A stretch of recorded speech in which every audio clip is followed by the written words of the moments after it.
जय हिंद साथियों, एक बार फिर से आप सभी बच्चों का फिर से स्वागत है ऑनसेट एग्जाम के ऑफिशियल चैनल पे। जितने बच्चे railway group D and RRB NTPC की तैयारी कर रहे हैं सभी बच्चे जल्दी से क्लास में जुड़ जाएंगे। आज के सेशन में साथी हम जीके जीएस का प्रैक्टिस सेट 16 नंबर डिस्कस करने वाले हैं। आज का हमारा 16वां नंबर का क्लास है।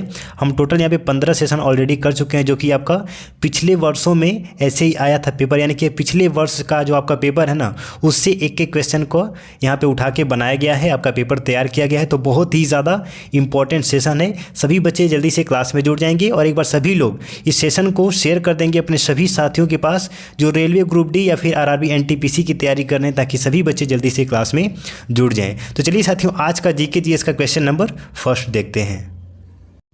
सभी बच्चे कॉपी पेन लेके बैठेंगे। हम पेपर का यहाँ पे आपको मालूम है एनालिसिस करते हैं, तो कॉपी पेन लेके बैठेंगे और एक एक पॉइंट को नोट करते हुए चलेंगे। और प्रत्येक क्वेश्चन के लिए आपको मालूम ही होगा 10 सेकंड का समय दिया जाता है क्वेश्चन का आंसर करने के लिए। चलिए क्वेश्चन नंबर फर्स्ट क्या कह रहा है, मौनी किस राज्य का प्रसिद्ध लोक नृत्य है? कर्नाटक, केरल, महाराष्ट्र या फिर मध्य प्रदेश? देखिए, आपका पिछले साल एग्जाम का यह पूछा गया क्वेश्चन पेपर है और उसी में से आपका यह क्वेश्चन को तैयार किया गया है, ठीक है ना। देखिए, मौनी आपका जो है, मौनी कहाँ का एक प्रसिद्ध लोक नृत्य है?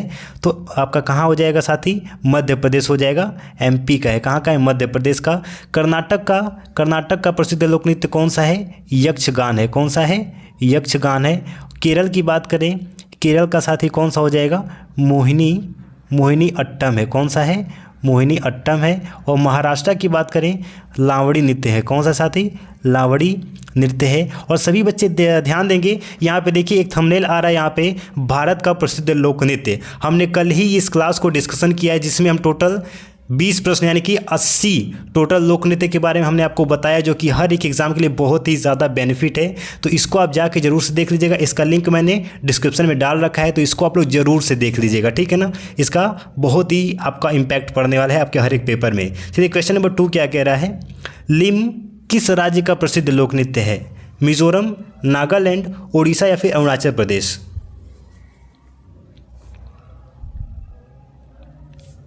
देखिए, लिम आपका नागालैंड का एक प्रसिद्ध लोक नृत्य है। मिजोरम की बात करें, चेराव नृत्य है। कौन सा है? चेराव नृत्य है। उड़ीसा का प्रसिद्ध लोक नृत्य कौन सा है? उड़ीसा का कौन सा है साथी? छऊ नृत्य है। कौन सा है? छऊ नृत्य है। और अरुणाचल प्रदेश की बात करें तो बुइया नृत्य है। कौन सा है? बुइया नृत्य है, ठीक है ना बच्चे। देखिए, भारत का प्रसिद्ध लोक नृत्य हमने कल डिस्कस किया। अगर आप उस सेशन को देख लेंगे ना, तो ये आपके पूरा माइंड में घुस जाएगा, आपको कुछ भी याद करने की जरूरत ही नहीं पड़ेगी। आप उसको जरूर से देख लीजिएगा। देखिए, सार्क की पहली महिला महासचिव कौन थी? एंटोनियो गुटेरस, जिरमया न्यामने विंग्सले, मेडेलिन अल्ब्राइट या फिर फातिमा थियाना शहीद?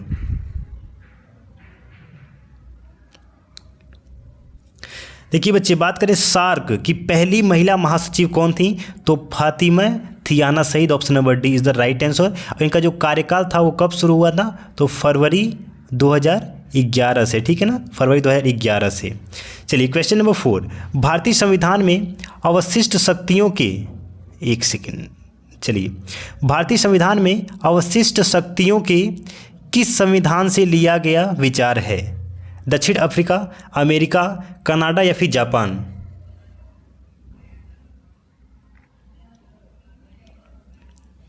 कि भारत के संविधान में जो अवशिष्ट शक्तियां हैं, यह किसके संविधान से लिया गया है? किस देश के संविधान से? तो कनाडा के। कहाँ के? कनाडा के। Option number C is the right answer. Question number 5, British शासन द्वारा किन स्थानों के बीच प्रथम भारतीय रेलवे लाइन शुरू की गई थी? अब देखिए, रेलवे की तैयारी कर रहे हैं तो ऐसा क्वेश्चन तो आने ही वाला है, ठीक है ना। दिल्ली से मुंबई, मुंबई से ठाणे, चेन्नई से मुंबई या फिर मुंबई से नागपुर? ये 5 स्टार लगा लेंगे। वैसे तो सारा प्रश्न आपका बहुत ही ज़्यादा इंपॉर्टेंट है, क्योंकि ये रिपीटेड क्वेश्चन है। देखिए, बात करें ब्रिटिश शासन द्वारा किन स्थानों के बीच प्रथम भारतीय रेलवे लाइन शुरू की गई थी, तो मुंबई से ठाणे है, मुंबई से Thane. Option number B is the right answer. और पहली बार ये कब शुरू किया गया था? कब शुरू किया गया था? तो 16 अप्रैल 1853 में। कब? 16 अप्रैल 1853 में। और किसके शासनकाल में? तो लॉर्ड, देखिए ये आपसे जरूर पूछा जाएगा, लॉर्ड डलहौजी। ये नाम याद रखेंगे, आपका एक प्रश्न से हमेशा बन के ही आता है। लॉर्ड डलहौजी जो है आपका रेल का जनक भी माना जाता है, ठीक है ना। तो option number B is the right answer. Question number 6, Bharat में निम्नलिखित में से कौन सा सदन अधिक शक्तिशाली है? लोकसभा, राज्यसभा दोनों समान है या फिर इनमें से कोई नहीं?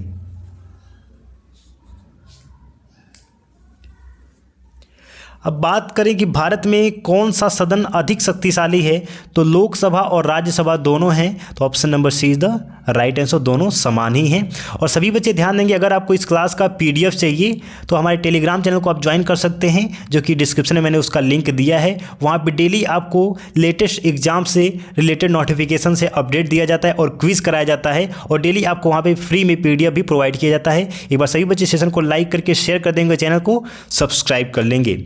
चलिए क्वेश्चन नंबर 7 क्या कह रहा है, देखते हैं। भारतीय वायुसेना में कमीशन्ड अधिकारी का सबसे छोटा पद कौन सा होता है? Flight lieutenant, pilot officer, captain या फिर फ्लाइंग ऑफिसर?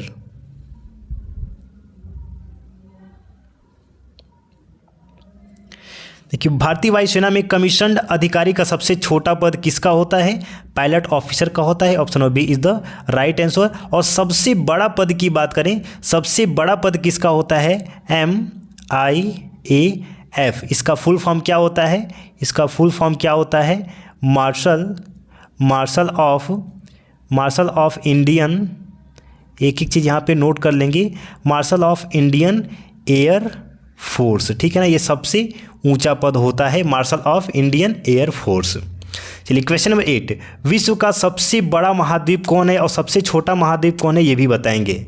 अफ्रीका, एशिया, दक्षिण अमेरिका या फिर यूरोप?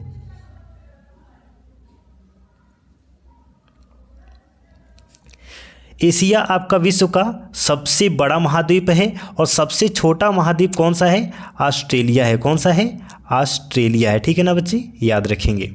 चलिए क्वेश्चन नंबर 9, युद्ध में साहस एवं पराक्रम के प्रदर्शन के लिए दिया जाने वाला भारत का सर्वोच्च सैनिक अलंकरण कौन सा है? भारत रत्न, महावीर चक्र, परमवीर चक्र या फिर अशोक चक्र?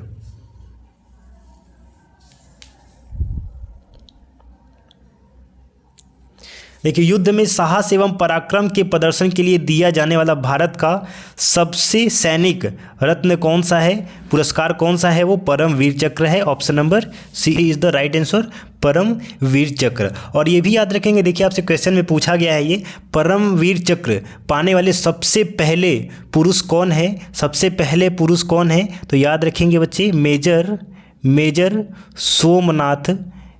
सोमनाथ शर्मा हैं, ठीक है ना। मेजर सोमनाथ शर्मा को परमवीर चक्र से सबसे पहले सम्मानित किया गया था। चलिए क्वेश्चन नंबर 10, जय जवान जय किसान का नारा किसने दिया? इंदिरा गांधी, लाल बहादुर शास्त्री, महात्मा गांधी या फिर जवाहरलाल नेहरू? और इस प्रश्न का जवाब आप सभी लोग कमेंट में देंगे, बहुत ही आसान सा प्रश्न है, और वहाँ पे आप लोग क्वेश्चन नंबर भी टाइप कर दिया करिए ताकि हम आपके आंसर को वेरीफाई कर सकें। जय जवान जय किसान का नारा किसने दिया? सभी लोग कमेंट में इसका जवाब दीजिए।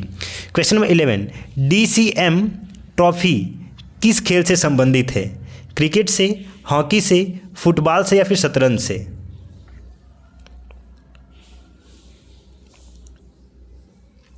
देखिए, DCM ट्रॉफी आपका किससे संबंधित है? फुटबॉल से है। और DCM का पूर्ण रूप क्या है, फुल फॉर्म क्या है? तो याद रखेंगे, देखिए आपका नोट कर लेंगे इसको, Delhi cloth mills trophy, Delhi cloth mills trophy इसका फुल फॉर्म है, इसको नोट कर लेंगे। चलिए एक बार सभी बच्चे सेशन को लाइक करके शेयर कर देंगे। क्वेश्चन नंबर 12, राज्यसभा की बैठकों की अध्यक्षता कौन करता है? प्रधानमंत्री, उपराष्ट्रपति, राष्ट्रपति या फिर गृह मंत्री?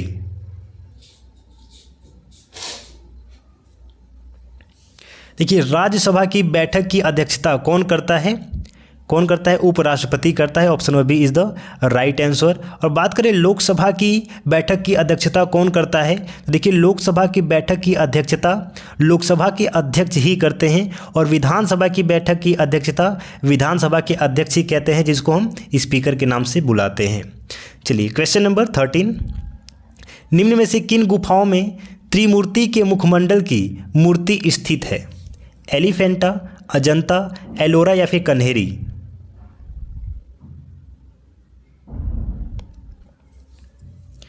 देखिए, किन गुफाओं में त्रिमूर्ति के मुखमंडल की मूर्ति स्थित है?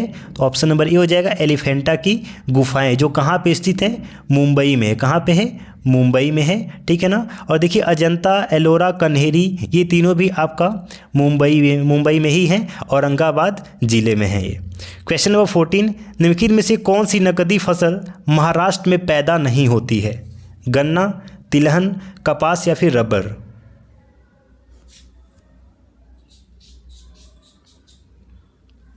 देखिए गन्ना, तिलहन, कपास ये तीनों आपका महाराष्ट्र में पैदा किया जाता है, लेकिन रबर आपका महाराष्ट्र में उत्पादन इसका नहीं होता है। Option number D is the right answer. और देखिए हमने एक प्रश्न डिस्कशन किया था, एसएससी में भी ये पूछा गया और रेलवे में भी पूछा गया है कि रबर का प्रमुख उत्पादक देश कौन सा है? रबर का प्रमुख उत्पादक देश कौन सा है? तो थाईलैंड है। कौन है? थाईलैंड है। ये भी आप लोग नोट कर लेंगे।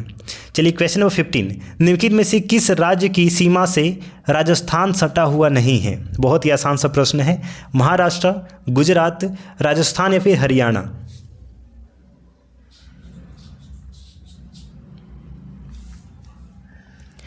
देखिए राजस्थान के किनारे से, सीमा से कौन कौन सटा हुआ है? गुजरात भी सटा है, हरियाणा भी सटा हुआ है और राजस्थान तो खुद ही एक, राजस्थान के बारे में तो पूछा ही गया है। लेकिन देखिए महाराष्ट्र आप जो है ना, ऑप्शन नंबर ए, महाराष्ट्र आपका राजस्थान से सटा हुआ नहीं है। Option number A is the right answer. Question number 16, किस देश को उगते हुए सूर्य का देश कहा जाता है? जापान, अमेरिका, चीन या फिर कोरिया? तो देखिए यहाँ पे आंसर क्या हो जाएगा आपका? जापान हो जाएगा। जापान को उगते हुए सूर्य का देश कहा जाता है। क्वेश्चन नंबर 17, विख्यात पर्यटन स्थल गुलमर्ग भारत के किस क्षेत्र में स्थित है? लद्दाख, कश्मीर, लाहौल एवं स्पीति या फिर कुल्लू?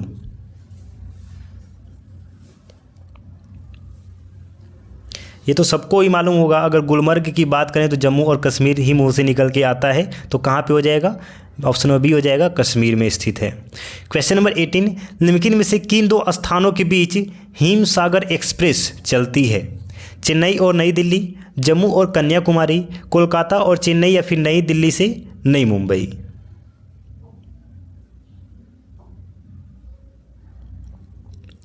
अब देखिए हिमसागर एक्सप्रेस, ये देखिए नाम आप लोग याद रखेंगे। हिमसागर, जब भी हिम की अगर चर्चा की जाए तो याद रखेंगे जम्मू और कन्याकुमारी के बीच या दो स्थानों के बीच यह एक्सप्रेस चलती है। क्वेश्चन नंबर 19, चूहों को मारने के लिए निम्नलिखित में से किस रसायन का उपयोग किया जाता है? बहुत ही इंपॉर्टेंट क्वेश्चन है। Magnesium sulphate, calcium carbonate, zinc phosphide या फिर potassium aluminium sulphate?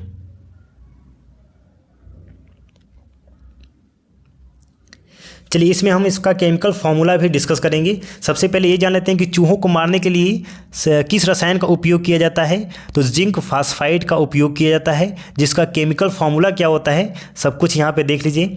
Zinc phosphide का केमिकल फार्मूला ZnP2 होता है। कैल्शियम कार्बोनेट का CaCO3 होता है। मैग्नीशियम सल्फेट की बात करें तो MgSO4 and potassium aluminium sulphate की बात करें तो KAlSO4 होता है। आपका केमिकल फार्मूला से IUPAC ऐसे बन के एक क्वेश्चन आपका आएगा ही आएगा। क्वेश्चन नंबर 20, आज का अंतिम प्रश्न, Courts of India Past to Present नामक पुस्तक के लेखक कौन है? जयंत कलिता, शशि थरूर, सत्यार्थ नायक या फिर रंजन गोगोई? और सभी लोग बताएंगे आपने 20 में से कितने प्रश्न का राइट आंसर किया है। सभी लोग कमेंट में लिख के बताएंगे सर मैंने 20 में से इतने प्रश्न का बिल्कुल सही जवाब दिया है। देखिए Courts of India Past to Present नामक पुस्तक के लेखक कौन है? Option number D Ranjan Gogoi हैं। सभी बच्चे चैनल को सब्सक्राइब कर लेंगे। डेली यहाँ पे जीके और जीएस का दी मोस्ट इंपॉर्टेंट सेशन कराया जा रहा है। मिलते हैं साथ ही नए सेशन में। जय हिंद, वंदे मातरम।